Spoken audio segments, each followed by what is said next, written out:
오늘은 경락의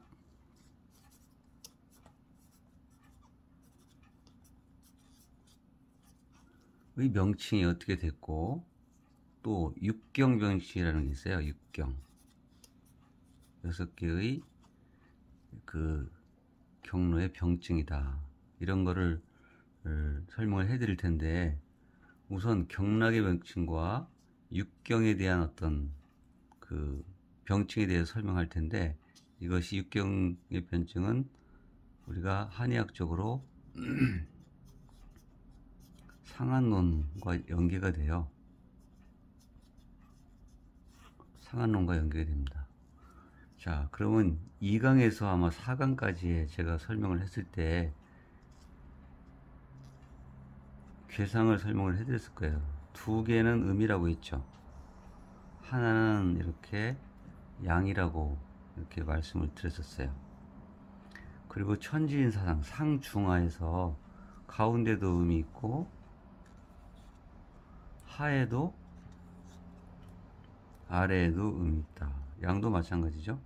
중간에도 있고 아래에 있고, 이게 괴상입니다.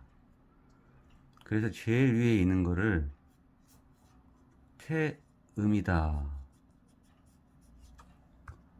이 태음, 우리가 그 오장육부에도 짝이 있다고 제가 말씀을 드렸어요. 마찬가지로 여기에도 짝이 있습니다. 태음의 짝은 양명이다, 이렇게 설명을 드릴 수 있고요. 그 다음에 이 가운데 있는 거를 소음이다. 그래서 요게 짝은 또 태양이다,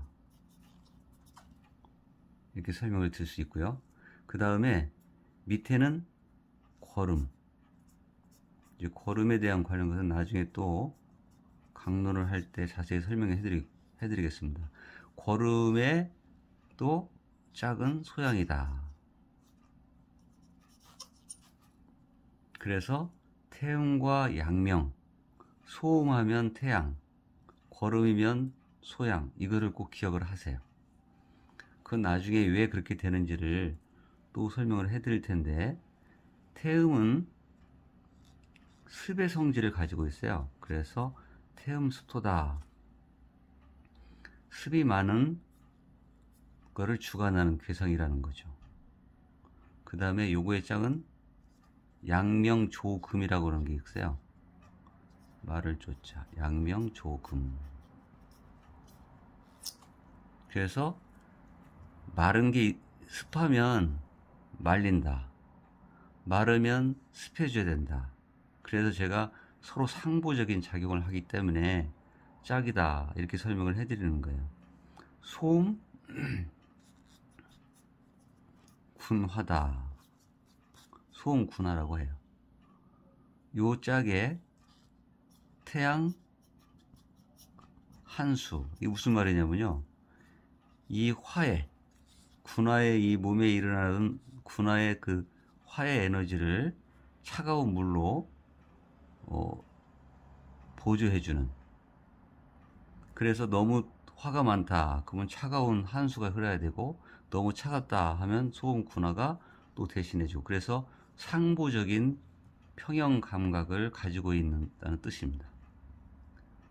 그 다음에 거름 풍목이다. 바람풍차 풍목, 나무목자죠. 거름 풍목이다.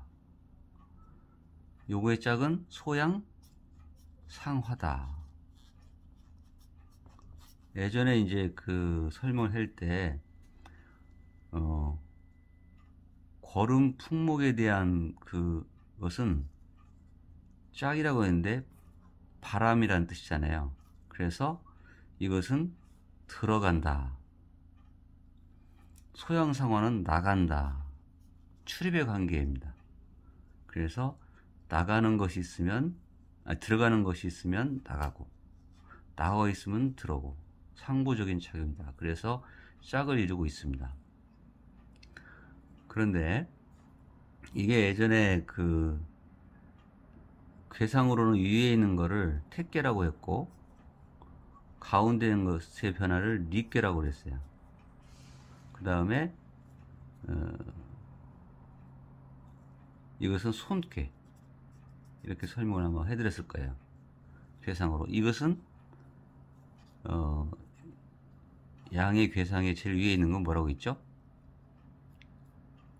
간괴다. 그 다음에 이것은 감괴다, 이렇게 설명했어요. 감. 그 다음에 이것은 진괴다, 이렇게 설명을 했었어요. 괴상에서. 그래서 택괴는 택괴다, 연못과 같은 것이고, 리화다, 그래서 소음 군화예요. 손풍, 여기 풍이다, 그래서 풍목이고. 그 다음에 간산이다, 산은 조금과 같다, 마르다. 그 다음에 감수, 물이죠. 진뇌, 그래서 상하다, 번개와 같다는 뜻이에요. 그런 명칭이 이렇게 태음, 양명, 소음, 태양, 거름, 소양, 나중에 육경병증이라는 게 있어요. 상한론에. 거기에 이제 명칭이 붙는데 그 관련된 병증을 제가 나중에 또 설명을 해드릴 거예요. 그래서 이제 경락에는 또 태음경락, 소음경락, 거름경락, 양명경락, 태양경락, 소양경락이라는 명칭이 붙게 되는데, 여기에는 손과 발에 수와 족, 또 여기도 수와 족, 여기도 수족이 있겠죠. 수, 족, 손과 발에요. 수, 족, 수족이 다 있어요. 여기도 수, 족, 여기도 수, 족이 있겠죠. 그러면 이제 경락의 명칭을 지어주는데, 수태음 폐경이다, 이렇게 줬어요. 그 다음에 족태음 비다, 비경이다. 그 다음에 수, 소음 심이다, 족소음 신이다. 숫걸음 심포다, 족걸음 간이다.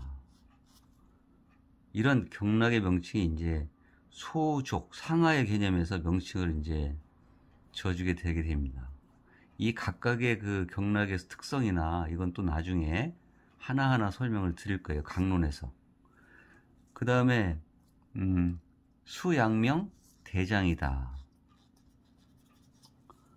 족양명 위다. 그 다음에 수태양 소장이다, 수태양 소장경. 족태양 방광이다. 그 다음에 수소양 삼초다, 족소양 담이다. 그래서 12경락, 지금 음경에도 2개씩 2개씩이니까 6개잖아요. 6개. 여기도 양경에도 2개 2개 6개잖아요. 네? 그래서 이게 합쳐서 12경락이다, 이런 명칭이 괴상에서 나온 거예요. 그러면 이 괴상을 나눈 이유는 2강에서 음양에 대한 어떤 그 특성이나 또 그 괴상이 가진 특성을 가지고 그 경락이 흐르는 에너지의 상태, 어떤 에너지를 가지고 흐르냐, 그것이 바로 경락입니다. 그래서 태음경과 양명경이 짝이라고 했잖아요. 그러면 서로 균형된, 예를 들어서 시소로 말하면 태음경이 이렇게 쭉 올라가면 양명경이 약간 내려가고, 양명이 올라가면 태음경이, 그래서 평형 상태를 유지하게끔 우리 인체는 경락의 에너지가 있습니다. 이것이 어떤 의미에서는 정신적인 마음의 상태나 이런 것까지도 파악할 수 있는 에너지의 흐름을 말하는 거예요. 그래서 한의학적인 경락은 어떤 에너지의 흐름을 균형이 깨어진 상태를 평형화시키는, 그래서 건강을 지켜주는, 그래야만이 우리 오장육부에 흐르는 어떤 장부를 평형 상태로 항상 유지를 하게 해주는 것이 바로 경락이라는 깊은 뜻이 있는 것입니다. 침을 올 때도 마찬가지고, 또 육경변증을 할 때도 병에 일어나는 어떤 그 진입 경로나 병이 나빠지는 경로, 또 좋아지는 경로, 이런 거를 이 괴상에서 출발해서 명칭을 줌으로 해서 명확하게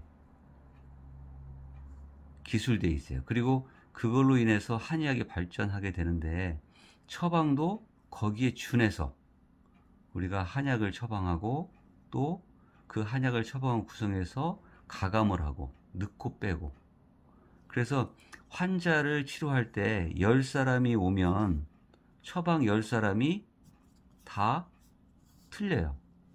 왜 그러냐면 그 사람의 흐르는 에너지의 흐름에 따라서 가감을 하기 때문에 처방이 틀리게 되어 있습니다. 요즘에는 의료 광고가 많아서 어디에 좋다, 뭐 한약도 마찬가지고 양약도 마찬가지고, 그게 누틴방이라고 그래요. 그 처방은 좋은 약으로 연구를 해서 개발해서 광고를 하지만, 사실은 경락의 에너지를 볼 때는 좋은 약일 수도 있고 독약이 될 수도 있어요.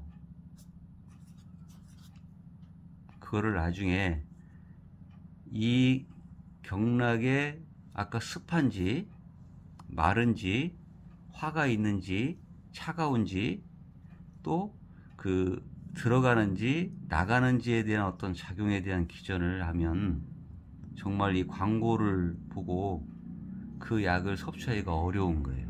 그래서 한의사가 직접 관련된 처방을 구성해서 드시는 것이 정말 안전하다고 생각하시면 돼요. 왜냐하면 그 경락적인 이론을 가지고 그 사람 개개인에 대한 특성의 처방을 하기 때문에 그 치료에 굉장히 접근할 수 있다는 것이죠. 다음에 또 기회가 되면 왜 좋은 약도 독약이 되는지, 또 독약이 좋은 약이 되는지를 시간이 되면 또 말씀을 드리겠습니다. 오늘은 경락에 대한 명칭과 육경, 상한론에 대한 그 육경 병증이 어떤 명칭을 가지고 있나, 이 명칭이 자주 제가 강의를 할 때 나올 건데요.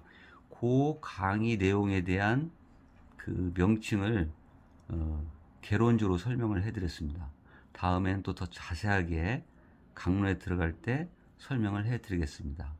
오늘은 강의를 마치겠습니다. 감사합니다.